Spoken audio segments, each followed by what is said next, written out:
Hello students, welcome back to online classes, and we were discussing about the chapter 16, that is water, the precious resource. And today we will discuss about the how much water is available on earth. अर्थ पर कितना water available है. And most of you know about this. About 71% of the earth's surface is covered with water. Earth surface का 71% जो surface area है, surface है, it is covered with water. Almost all the water on the earth is contained in the seas and oceans, rivers, lakes, ice caps as groundwater and in the atmosphere.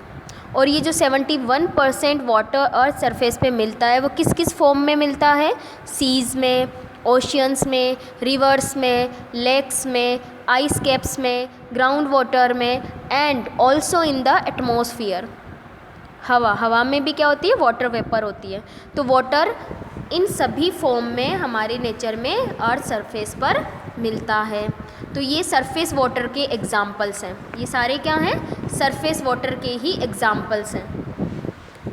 अब देखो, इसको समझने के लिए कि कितना वाटर जो है हमारे लिए अवेलेबल है, ये तो टोटल वाटर है, अमाउंट है, but we can't use the whole water.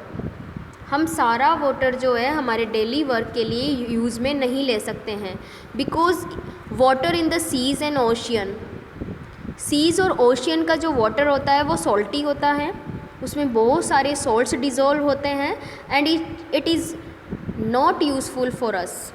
ये हमारे लिए यूज़फुल नहीं है. सो इसको समझने के लिए हमें एक एक्टिविटी गिवन है, यहाँ पे देखिए अपने आगे.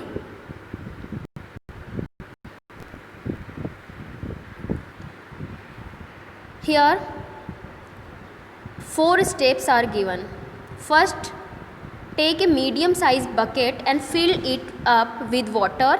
It contains about the 20 liters of water.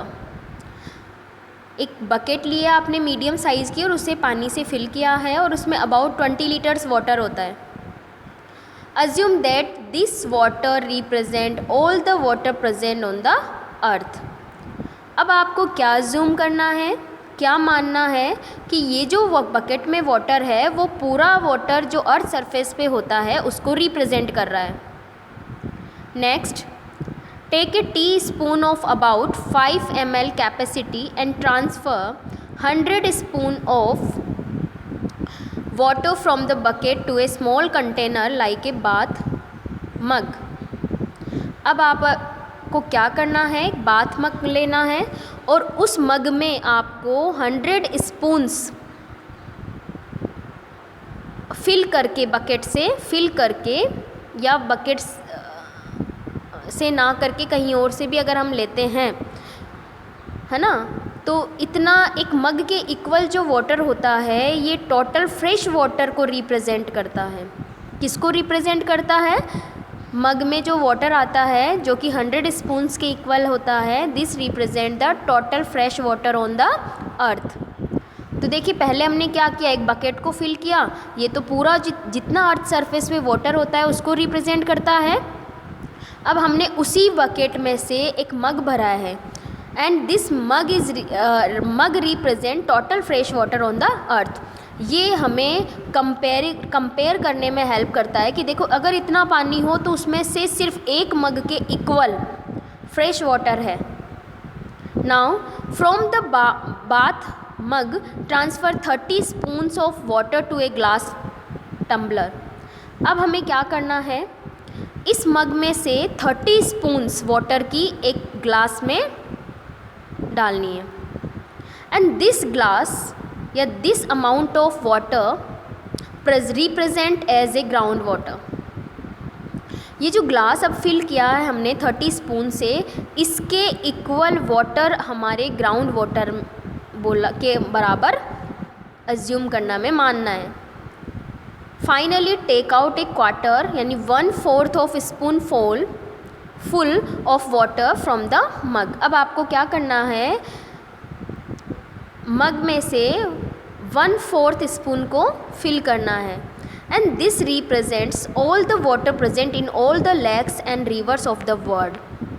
अब ये जो वाटर है इतना थोड़ा सा, वो किसको रिप्रेजेंट करता है, अर्थ पर जितनी भी लेक्स और रिवर्स होती हैं उनमें मिलने वाले वाटर के इक्वल।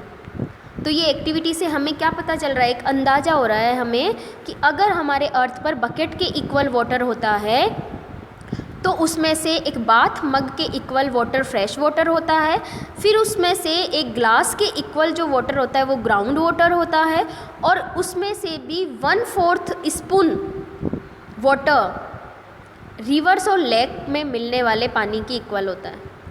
तो देखिए कितना थोड़ा सा वाटर ही हम यूज़ में ले सकते हैं।